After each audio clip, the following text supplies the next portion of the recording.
Hi, everyone, and welcome back. Today, we're going to talk about the topic of literacy. We're going to look at how can we practice this while we're learning at home right now. What items from around the house can we use that are easy to find that can be turned into engaging activities, as well as keeping the repetition fun. Unfortunately, when it comes to practicing these things, sometimes it's a drill and kill kind of situation, and there's lots and lots of repetition happening, and we don't want our littles to be getting bored. So we're going to look at some ways that we can keep them engaged and having fun along the way. The first concept of literacy that you could be practicing at home is the alphabet. One of the things we need to remember and remind ourselves is that these sounds are a lot trickier than we think. We have littles that are associating these picture symbols, these written letters with these sounds, and we want to make sure that we are giving them the sounds that they need. Quite often, as adults, we need to retrain ourselves on those sounds. So please, please, please check out our YouTube channel, and we will be ensuring that there are videos there under our daily playlist, my apologies, so that you can hear those sounds yourself, but also that our little ones can be hearing the proper sounds for each of the letters. You'd be very surprised what we've trained ourselves to say over time and not even realized. The second item of literacy you might be practicing at home is our sight words. Please ensure that we're focusing on mastering those alphabet sounds first, because ultimately the sight words will come, but mastering those alphabet sounds is what's really going to push your child forward in their reading skills.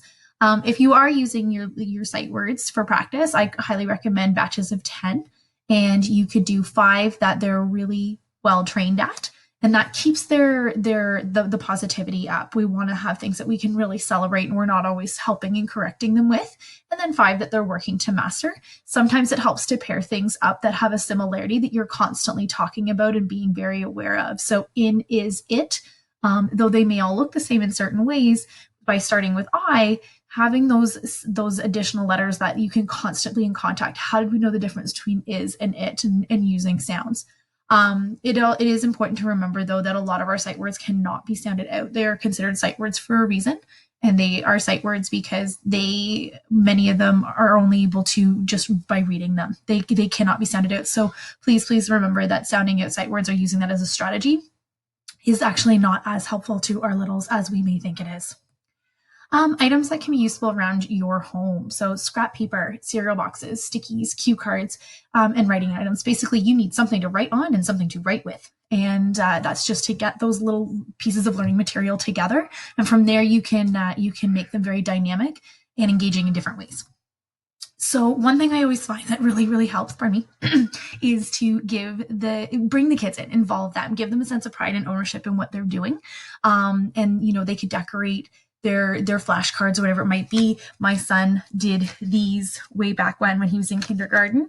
I have a laminator here at home, so I laminated them so that they were nice and sturdy, but you can actually just take packing tape to them to give them a bit of a waterproofness.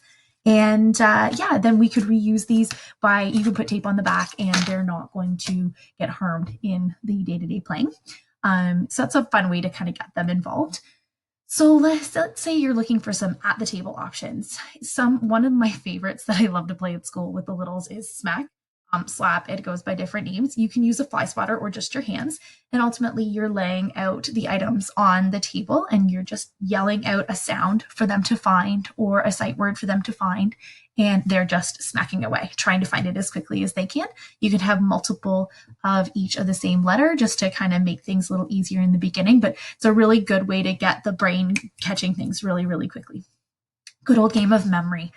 Making a couple cards up and just practicing those, finding those words and finding those sounds as you go. If the Easter Bunny has been kind enough to leave you some Easter eggs behind, they're always a great, even fine motor activity as well. I like to cut the little piece that connects the two pieces together, and then I separate them. I don't actually make them pinks and blues. I will do like a pink top and a blue bottom.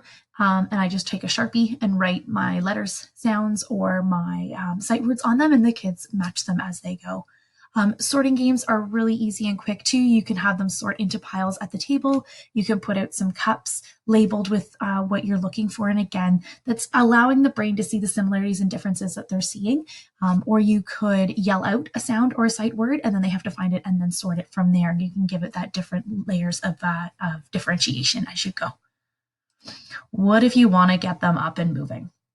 Hopscotch is a great one. You can actually do hopscotch at home if you have some good old masking tape lying around, or even just some square pieces of paper if you're not too worried about them slipping, if you can kind of just tack it down a little bit to the floor of the carpet. But hopscotch can be done outside, it can be done inside, and instead of numbers, you can write in the alphabet sound and the sight word, and they're not allowed to move forward until they can say it out loud to you. Hunt around the house. We're going to have some activities along these lines coming out with our next round of our learning grids. And ultimately, you can be searching out items, or you can post letters all over the house. We used to do this for my little guy when he was in kindergarten, and we would post them all over. And sometimes he would find them all, sometimes he wouldn't. But every now and again, he'd be like, "Oh, I missed this one, Mom. This is," and he would say the sound or practice the sight word as we would go. And we just kind of take them down, and as he found them, and the goal was try to find them by the end of the day. Write the Room is a nice little writing activity, but you can hang these all over the house or the room, just on walls, on furniture, and they take a little clipboard or a piece of paper and they write out each one that they find. You can even attach them to a window or a door or a wall, whatever you're most comfortable with, and toss a ball, a really light ball. Try to aim for the word that Mom or Dad calls out, or if you've got a Nerf gun lying around at home, try and shoot the word or the sound that either the child says or that Mom and Dad are saying for them. And it's a great sort of fun and engaging activity to keep practicing those sounds and sight words. Finally, writing options. I think quite often we worry when it comes to writing options that we need to be sitting at the table with a pencil in hand. And writing can come in many different ways. And we're actually going to talk a lot about this in the coming weeks and kind of give mom and dads the background as to why this is. Don't stress about holding a pencil all the time. Sometimes just using their finger and having them do the definitive shapes is enough practice. So, if it's nice and sunny out and you've got access to sand, sand's a great one. In the mud, my kids love it. Even just taking a stick and writing their name or different sounds. Write in chalk, either on the ground, on the side of a brick building, or if you have a chalkboard at home, if mom and dad write out the sounds and the sight words, and if you take a wet paintbrush or even your wet finger and you just go over and retrace them. Tracing is a great strategy to help our littles really master what those shapes look like. One of our favorites in this house actually involves shaving cream. I quite often will stick my little people into the shower. They have to get clean at some point in the day, and I will just wipe a whole bunch of shaving cream. It actually doesn't need a lot, and they will sit there and they will draw and they will write their name, and then they just give it a little wipe and it's all clean again, and they keep going. And you can reuse it. You can also use a cookie tray if you're not up for using the shower or the side of the tub. But ultimately, I give them a face cloth and they end up scrubbing my shower down in the process. So it's a win-win on all fronts. And another one that is fun is just good old tic-tac-toe, where instead of using X's and O's, you each get to choose either a sight word or a letter sound that you're going to continually be writing down as you go. And you can play some tic-tac-toe. I know that gets very obsessive in our house, and we play a lot of tic-tac-toe in many different ways. So hopefully, moms and dads and guardians, these are some ideas that will help you in the long run while at home with your littles, practicing their literacy and sounds, their alphabet sounds, their sight word sounds. And please, please, please check out some of the videos that we will post to the YouTube channel in order to show you those sounds and what they really sound like. Because trust me, even as teachers, we retrain our brain on many occasions. Thanks so much. Bye now.